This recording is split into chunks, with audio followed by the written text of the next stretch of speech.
Hello friends, എല്ലാവർക്കും സുഖമാണെന്ന് വിശ്വസിക്കുന്നു. അപ്പോൾ നമ്മൾ കഴിഞ്ഞ 2-3 വീഡിയോസിൽ ഇലക്ട്രോമാഗ്നറ്റിക് ഇൻഡക്ഷൻ എന്ന് പറയുന്ന ചാപ്റ്ററിൻ്റെ അത്യാവശ്യം നല്ല വെയിറ്റേജുള്ള ഇൻട്രൊഡക്ഷൻ എന്ന് പറയാൻ സാധിക്കില്ല, ആദ്യത്തെ 3-4 ടോപ്പിക്സ് നമ്മൾ ഡിസ്കസ് ചെയ്തിട്ടുണ്ടായിരുന്നു. ഇന്ന് ഈ വീഡിയോയിൽ നമ്മൾ സെൽഫ് ഇൻഡക്ഷൻ എന്നാണ് ഡിസ്കസ് ചെയ്യാൻ പോകുന്നത്. അതിനെ സംബന്ധിച്ചായി ഒരു ചെറിയൊരു ഡെറിവേഷൻ നമുക്ക് ഈ വീഡിയോ സെഷനിൽ ഇൻക്ലൂഡ് ചെയ്യാൻ ഉണ്ട്. അപ്പോൾ എന്താണ് സെൽഫ് ഇൻഡക്ഷൻ? എന്തായിരിക്കും സെൽഫ് ഇൻഡക്ഷൻ? യെസ്, നമ്മൾ പറഞ്ഞു ഇലക്ട്രോമാഗ്നറ്റിക് ഇൻഡക്ഷൻ എന്താണെന്ന് നമ്മൾ പറഞ്ഞു അല്ലേ. അവിടെ ഒരു കോയിലിൽ നമ്മൾ കുറച്ച് കറണ്ട് കൊടുത്തു കഴിഞ്ഞാൽ അവിടെ EMF പ്രൊഡ്യൂസ് ചെയ്യും. അതായിരുന്നു ഇലക്ട്രോമാഗ്നറ്റിക് ഇൻഡക്ഷൻ്റെ പ്രതിഭാസം. എങ്ങനെയാണ് പറഞ്ഞാൽ എന്താവും? യെസ്, മാഗ്നറ്റിക് ഫ്ലക്സിൻ്റെ നമ്പർ വ്യത്യാസപ്പെടും, മാഗ്നറ്റിക് ഫ്ലക്സ് ചേഞ്ച് ആവും. അതുകൊണ്ട് തന്നെ അവിടെ എന്തുണ്ടാവും? യെസ്, ഒരു EMF പ്രൊഡ്യൂസ് ആവും. സെൽഫ് ഇൻഡക്ഷൻ പറഞ്ഞാൽ ഇതേ കേസ് തന്നെയാണ്, പക്ഷെ ഒരു ചെറിയൊരു വ്യത്യാസം പറഞ്ഞുതരാം.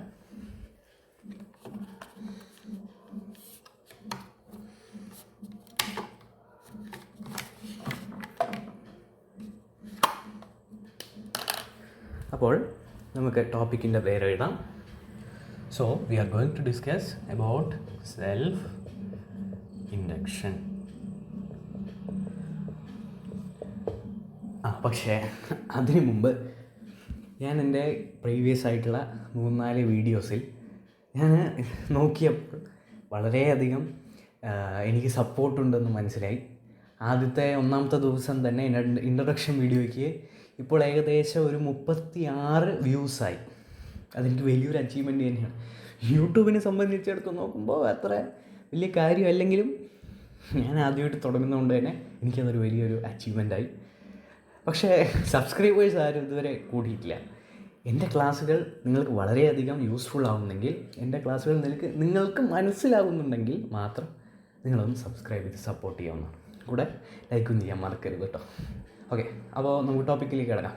യെസ്, സോ സെൽഫ് ഇൻഡക്ഷൻ എന്ന് പറയുന്ന പ്രതിഭാസം ഇലക്ട്രോമാഗ്നറ്റിക് ഇൻഡക്ഷൻ പോലെ തന്നെയാണ്. പക്ഷേ ഇലക്ട്രോമാഗ്നറ്റിക് ഇൻഡക്ഷനിൽ EMF ഉണ്ടാകുന്നുണ്ട്, ഇവിടെ EMF ഉണ്ടാകുന്നുണ്ട്. പക്ഷേ ചെറിയൊരു വ്യത്യാസം. എങ്ങനെയാണ് പറഞ്ഞത്? ഞാൻ ആദ്യം ഇവിടെ ഒരു സോളിനോയിഡ് കൺസിഡർ ചെയ്തു. This is a solenoid, or we can say that is a coil. Okay, ഈ കോയിലിലേക്ക് ഞാൻ ഒരു I amount of current, I എന്ന് പറഞ്ഞാൽ കറണ്ടാണല്ലോ. യെസ്, കറണ്ട് ഞാൻ കിടത്തി വിടുന്ന സമയത്ത് അവിടെ ഒരു EMF ഉണ്ടാവും. അത് തന്നെയാണ് ഇലക്ട്രോമാഗ്നറ്റിക് ഇൻഡക്ഷൻ.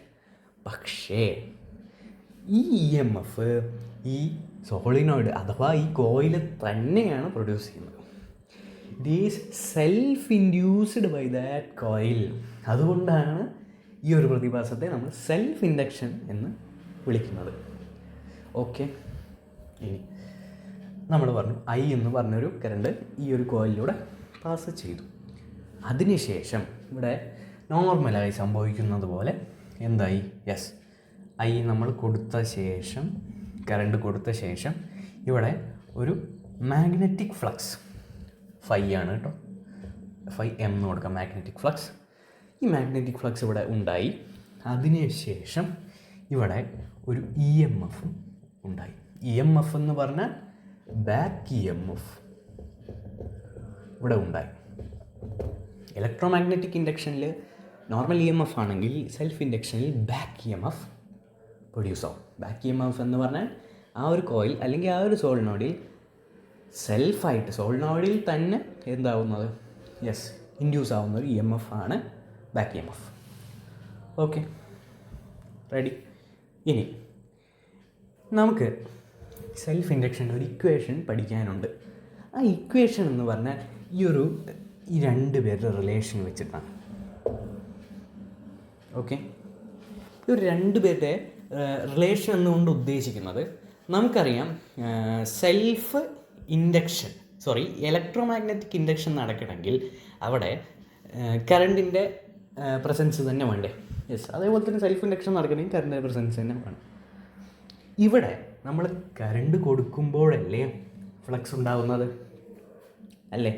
ഞാനിപ്പോൾ ഇവിടെ ഒരു കണക്ഷൻ സർക്യൂട്ടേ ഒന്നുമില്ല. ഞാൻ ഇവിടെ വെറൊരു സോളിനോയിഡ് ഇവിടെ വെച്ചാൽ ഇവിടെ ഫ്ലക്സ് ഉണ്ടാവുമോ? ഇല്ല. യെസ്. കറണ്ട് ഞാൻ കൊടുത്തു, അപ്പോൾ ഫ്ലക്സ് ഉണ്ടാവുമോ?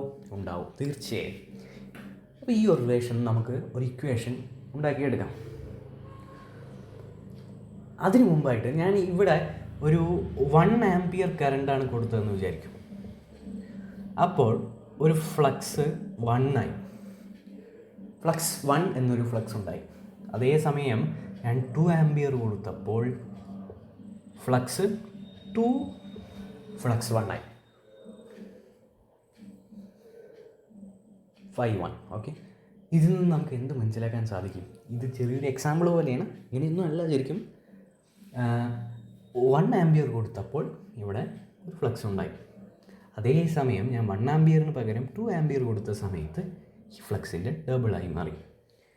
ഇതിൽ നിന്ന് നമുക്ക് എന്ത് മനസ്സിലാക്കാൻ സാധിക്കും? Yes, current and magnetic flux is directly proportional. Okay, yes. അപ്പോൾ ഇതിൽ നിന്നാണ് നമുക്കൊരു ഇക്വേഷൻ ഉണ്ടാക്കാനുള്ളത്. അത് സിമ്പിളായിട്ട് ഒരു പ്രൊപ്പോർഷണാലിറ്റി മാത്രമേ നമ്മളവിടെ നോക്കേണ്ട ആവശ്യമുള്ളൂ.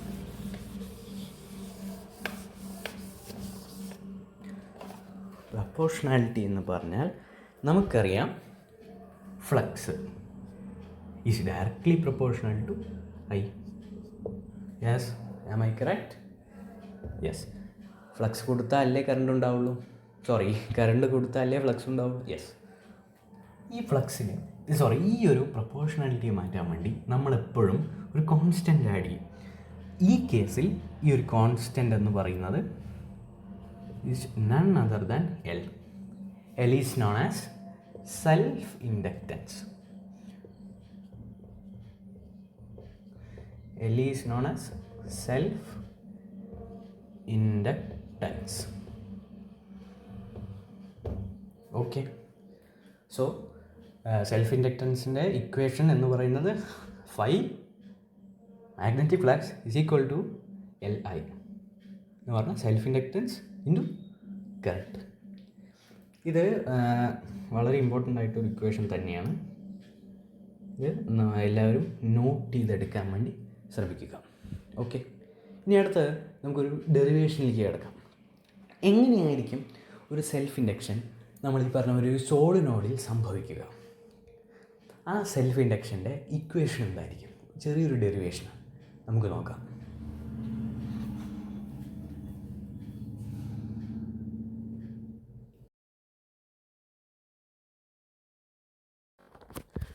അപ്പോൾ ഈ ഒരു ഡെറിവേഷനിൽ നമുക്ക് ആദ്യം ഒരു സോളിനോഡിനെ കൺസിഡർ ചെയ്യാം. ഓക്കെ, നമ്മൾ ആദ്യം ഒരു സോളിനോഡിനെ കൺസിഡർ ചെയ്യാൻ പോവുകയാണ്. ഞാൻ ഒരു സോളിനോഡ് എടുത്തു. യെസ്. ഇനി ഞാൻ ആദ്യം നമ്മൾ കണ്ടുപിടിച്ച ഒരു ഇക്വേഷൻ ആദ്യം തന്നെ എഴുതി വെച്ചു. Yes, first step Φ is equal to Li ഞാൻ എഴുതി വെച്ചു. നമുക്കറിയാം സോളിനോയിഡിൽ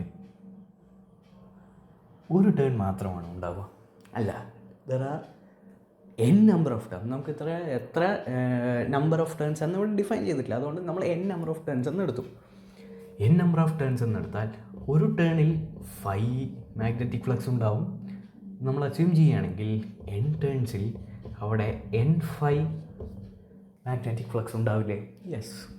അപ്പോൾ ഞാൻ ഈ ഫൈന് പകരം N∅ എന്നും കൂടി ചേർത്തു, കാരണം there are n number of turns in the solenoid. Okay, yes. അപ്പോൾ n ഇൻറ്റു നമ്മൾ ആദ്യം തന്നെ പഠിച്ചിട്ടുണ്ടായിരുന്നു Φ. What is Φ? BA cos θ. ഇവിടെ cos θ നമ്മൾ 0 ആയിട്ടെടുത്തു, 1 ആയിട്ടെടുത്തു. cos θ 1 ആയിട്ടെടുത്തു, കാരണം θ 0 degree. Okay, n into BA is equal to L into I. Okay, yes. അതിനുശേഷം നമ്മൾക്ക് കൺസിഡർ ചെയ്യാനുള്ള ആരാണെന്ന് പറഞ്ഞാൽ നമ്മുടെ മാഗ്നറ്റിക് ഫീൽഡ് ആരാണെന്നാണ്. നമ്മൾ പഠിച്ചിട്ടുണ്ട്. എത്രാമത്തെ ചാപ്റ്ററിലായിരുന്നു? നമ്മുടെ ചാനലിൽ പഠിപ്പിച്ചിട്ടില്ല, പക്ഷേ 4ാമത്തെ chapter moving charges and magnetism എന്ന് പറയുന്ന ചാപ്റ്ററിൽ magnetic field of a solenoid എന്ന് പറയുന്നത് μ0 ആണ്. അപ്പോൾ ഞാൻ ഈ ബീൻ്റെ സ്ഥാനത്ത് ഞാൻ സബ്സ്റ്റിറ്റ്യൂട്ട് ചെയ്തു μ0 ഓക്കെ ഇൻറ്റു എ = Li. ഞാനപ്പോൾ എന്ത് ചെയ്തു? ഈ എ ഈ ഐ രണ്ടും വെട്ടിക്കളഞ്ഞു. ഓക്കെ, ഇനി ഞാൻ എന്ത് ചെയ്തു? ഈ എൻ എന്തുകൊണ്ട് ഉദ്ദേശിക്കുന്നത് നമ്മൾ കണ്ടോ, ഈ small n = capital N / L ആണ്. കാരണം സ്മാൾ n കൊണ്ട് ഉദ്ദേശിക്കുന്നത് number of turns per unit length in A solenoid. Okay, അപ്പോൾ ഞാൻ ഈ ക്യാപിറ്റൽ എൻ്റെ സ്ഥാനത്ത് എന്ത് കൊടുത്തു? സ്മാൾ n × L എന്ന് കൊടുത്തു. NL ഈ ഇക്വേഷൻ മാറ്റി എഴുതി. NL ഇൻറ്റു μ0 n I ക്യാൻസലായി. അപ്പോൾ ഇത് = L. നമുക്ക് സെൽഫ് ഇൻഡക്റ്റൻസ് അല്ലേ കണ്ടുപിടിക്കേണ്ടത്? അതുകൊണ്ട് തന്നെ എന്നോട് എല്ലിനെ നന്നായി എഴുതി, μ0 ആദ്യം എഴുതി, ഈ 2 n × n² L. So self-inductance on a solenoid is μ0 n² Al. ഇനി വേറെ ഒരു മോഡിഫിക്കേഷൻ ഈ ഇക്വേഷന് നമുക്ക് വരുത്താൻ സാധിക്കും. അതെങ്ങനെയെന്ന് പറഞ്ഞാൽ അപ്പോൾ ഈ n എന്ന് പറഞ്ഞാൽ ക്യാപിറ്റൽ N/L അല്ലേ? Small n = capital N/L. അപ്പോൾ ഇവിടെ ഒരു സ്മാൾ n² കാണുന്നില്ലേ? ഇല്ലേ? അപ്പോൾ നമുക്ക് എന്താ എഴുതാം? L = μ0 n². n പറഞ്ഞാൽ ക്യാപിറ്റൽ N/L.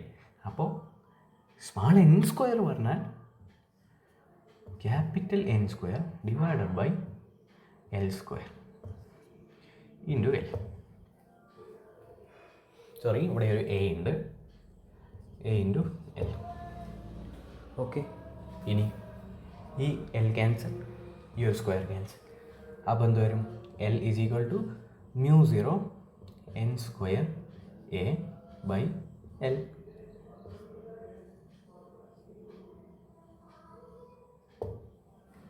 ഇതാണ് സെൽഫ് ഇൻഡക്റ്റൻസ്.